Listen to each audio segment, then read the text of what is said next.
Бидний уух усыг цэвэршүүлж байдаг газрын хөрс маань яагаад бохирдох болов?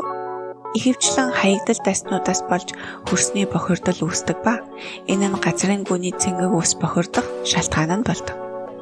Хөрсийг бохирдуулагч 3 том их усүрүүдийн нэг бол айл гэрээс гарах ахуйн хаягдал юм.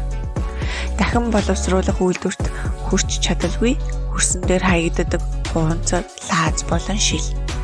Мөн хортой, аюулт хаягдлууд болох хугацаанд дууссан эм тариа, эмийн хэрэгсэл зай.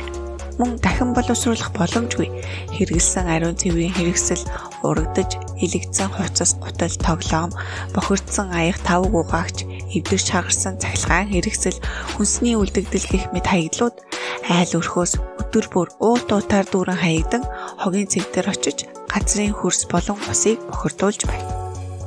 Хөрсийг бохирдуулагч 2 дахь том их усүр бол хүнс, хувцас, тавилга гэх мэт бүхий л бараа бүтээгдэхүүнийг үйлдвэрлэх, савлах, түгээх явцад гарах үйлдвэрийн хаягдал юм. Ганцхан жишээ дурдвал итгмээргүйч гэсэн нэгэн жинсэн өмдний давуу гаргаж авахд 7,000 литр ус хэрэглэгдэж улмаар хаягдана. Бүтээгдэхүүний савлгаанд 400 жил газар чингдэггүй гэлгарууд. Мөн ой мод сүйтгэн байж гаргаж авсан цаасан хайрцаг ашиглагдаж хэрэглэгчийн гарт хүрмэгц хог дээр хаягдана. Хүргэгдэх явцад автомашин, хөлөг онгоц, нисэх онгоцноос ялгарах хорт харуутайг бас анзаарахгүй өнгөрөх аргагүй.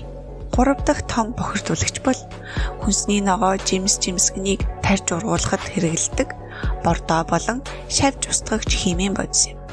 Органик бус химийн аргаар гаргаж авсан бордоог хэтрүүлэн хэрэглэх, мөн шавж хорхоо устгагч химийн бодисыг ихээр мөн олон дахин ашигласнаар тариалангийн талбай хөрс ихээр бохирдож үржин шимтэй ургамал ногоо жимсгэн ургах боломжгүй болж улмаар ойр орчмын усыг бохирдуулдаг байна.